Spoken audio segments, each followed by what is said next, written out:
Ladies and gentlemen, I'm sure you already know who I'm talking about.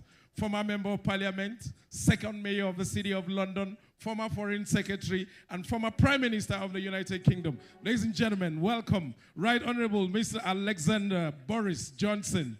You're welcome, sir. Please a big round of applause.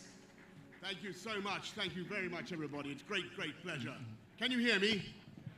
Can you hear me really well? It's fantastic to be here. Your Excellency, Mr. President, ably represented by the Vice President, distinguished Governor, Senator Hope, Uzodinma, all other distinguished guests, Prime Ministers, Presidents, ex-Prime Ministers, politicians of all kinds. Governor Hope, you've been too successful in your summit today. I can't recognize everybody. I simply can't. I wouldn't do justice to the stellar cast that you have assembled. But as soon as I was told there was a chance of coming to Imo State, as soon as I was told there was a chance of coming to Owerri, I was so excited. And I wanted to come. And I was very fascinated. This is a true story. 2 days ago, I was in the Gulf. I won't say which city it was, but it was a conference about investment, about global investment. And there were some huge high rollers there, some big players. I'm not saying as rich as some of the people in this room, because there's some very rich people in this room. But there was one particular guy who had tens of billions, many tens of billions of dollars. I was sitting next to him, and he was telling me he had so many homes in Malibu now, he can't even, he has not enough family to put in them. They're empty. He has so many private jets that he flies with 2 jets at a time, wherever he goes. 2 private jets, because one of them might break down, or the other one might run out of peanuts in the minibar or whatever. He has 2. Anyway, this guy's astonishingly successful, brilliant global investor, tens of billions, American. And everybody was listening to what he had to say, like the scene in Trading Places. You remember when they're all waiting to hear what Eddie Murphy is going to say the next stock in. We were waiting to hear what he had to say about the future. And we said, where is the country? And is this serious? We said, where is the country that you regard as the most exciting investment prospect? And he said, is what he said. He said, I tell you what it is. It's going to be overtaking China, because I've been looking at the numbers. It's got the most dynamic population of virtually any country on earth, and the answer is, of course, Nigeria. It's true. It's exactly what he said. And he gave us all, he gave the whole room an astonishing statistic. Do you know this? This year in Nigeria, there are 8 million babies being born, or there have been born 8 million babies, exactly the same number as there are born this year in China. Think of that, my friends. Think of what that means for the trajectory of this country. We're talking about phenomenal growth, phenomenal development potential. But I am here to tell you that having children alone is not the answer. My friends, I have 9 children, which is by United Kingdom standards quite a lot, right? A lot. And we're working on it. My wife and I are trying to get to the root cause of the phenomenon. We're having an inquiry into how it all happened. But it's very expensive, and it's economically draining. And so it's very, very important that you attract investment and that you have an economic vision for the future of the kind that Governor Uzodinma plainly has. And if Nigeria is going to achieve its potential, you are completely right. And if we're going to find jobs for those hundreds of millions of kids, then you're completely right that you have to focus on all the things that we've been rightly talking about this morning. And yeah, well, I think it helps that Nigeria is blessed. This Imo State is blessed with, I think I heard correctly, some of the biggest oil and gas reserves in West Africa. Is that right? Fantastic. You're blessed. And I think it's very, very good that you have such high levels of literacy That's a fantastic. Congratulations to everybody involved in that. I got to tell you, there are parts of Africa, sadly, where female illiteracy is still running at more than 50%, right? But not here. Thank you. Congratulations. It's to unleash the potential. I think what the former UN Secretary General Ban Ki-moon said was completely right. To unleash the potential of this whole continent, every girl in Africa has got to get access to the same education as every boy. Number one. It helps, by the way, that you have the rule of law. The rule of law. I want you to know that when I decided to come to Owerri, I read some stuff, and there were people who were saying, there were maybe some security problems in Nigeria. Have you heard that? And I said, well, I'm going to go anyway. And let me ask you, do you feel safe today here at this wonderful conference? Yes, we all feel safe. Don't we? I feel perfectly safe. Thank you, Governor Hope, for what you're doing. The rule of law, safety on the street, absolutely critical. Infrastructure.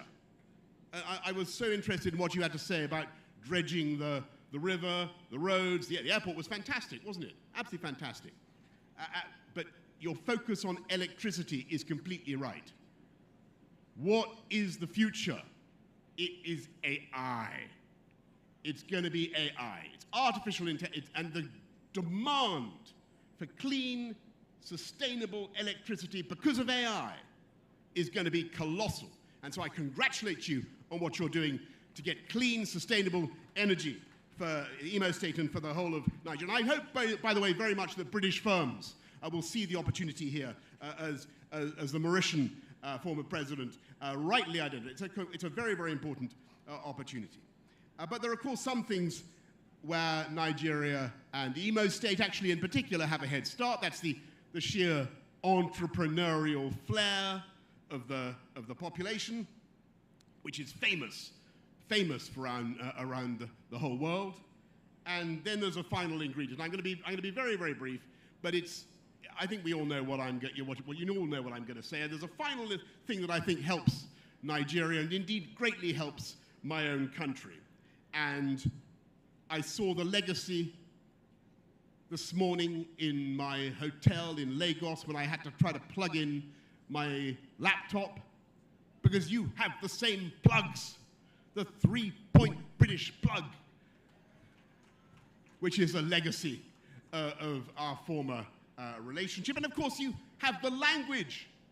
I will say nothing of those former colonies of France, but it's wonderful. It's absolutely wonderful that here in Nigeria we are united. We have this huge blessing of ties, of history and language, and woven together constantly by the toing and froing of brilliant Nigerians to my country and back again, and British people coming to Nigeria. And of course, look, I'm proud, very proud of what we export to Nigeria. We send you pharmaceuticals and bankers and services of all kinds, automotive parts, all sorts of things. We sell whiskey, huge quantities of whiskey, probably more popular somewhere than another. And you send us so much in return. Oil and gas, Nollywood movies, brilliant doctors, nurses, technicians, tech geniuses from Nigeria come to the UK, and we're very grateful. We're very, very, very grateful and honored. And we send you, former United Kingdom Prime Ministers, and you send us, future United Kingdom Prime Ministers, in the form of Kemi Badenoch, who comes from Nigeria and is doing better and better these days. And I think the greatest hope that we have are not just the exports or the imports, it's the things that we actually do together, the things that we do in partnership. And there's just so much. A Nigerian singer who stole the show in the recent coronation of our king, the Nigerian football players who have millions, if not billions, of fans in the Premier League and who have admirers around the world. Nigerian artists, there's a huge Nigerian show on right now, at Tate Modern, Anglo-Nigerian films that are being nominated for the Oscars. And of course, the famous, I've tried it myself, in Lagos, there's a famous Nigerian brand of Guinness. You know what I mean by Guinness? But there's a Nigerian Guinness brewed here in Lagos. I drank a lot of it, and it was a great mistake because it's about twice or 3 times the strength of normal Guinness. Did you know that? It's unbelievable. And when you wake up in the morning after a night of Nigerian Guinness, it feels like you've been hit by Anthony Joshua, whose punch, ladies and gentlemen, is, as the good book says, one of those things that it is more blessed to give than to receive. And you have a terrible sense of the power of this Anglo-Nigerian brand. And thinking of it, I think Anthony Joshua's success, his strength, his power, that symbolizes for me what I mean by Anglo-Nigerian achievement. He's not Nigerian, he's not British, he's both. And he's the best in the world. And that's an absolutely fantastic testament, to my mind, of what our partnership can achieve. So look, folks, I look at this wonderful conference, this summit, and I see the energy in the room, I feel it, and I know it's going to be a tremendous, tremendous success. Investment makes opportunity. IMO. In my opinion, IMO. In my opinion, the Imo State has an absolutely fantastic future. And I think that Nigeria's great days lie ahead of it. The Imo State's great days lie ahead of it. And I think the great days of the historic friendship, partnership, love affair between Britain and Nigeria also lie ahead of us. Thank you all very, very much for the kindness you've done me in inviting me along today, and have a wonderful, wonderful rest of your summit. And you may now play your vuvuzelas, or whatever it was that I heard earlier on. Thank you. Please make the applause louder for the former Prime Minister of the United Kingdom, His Excellency, Mr. Boris Johnson. Thank you for your words of encouragement.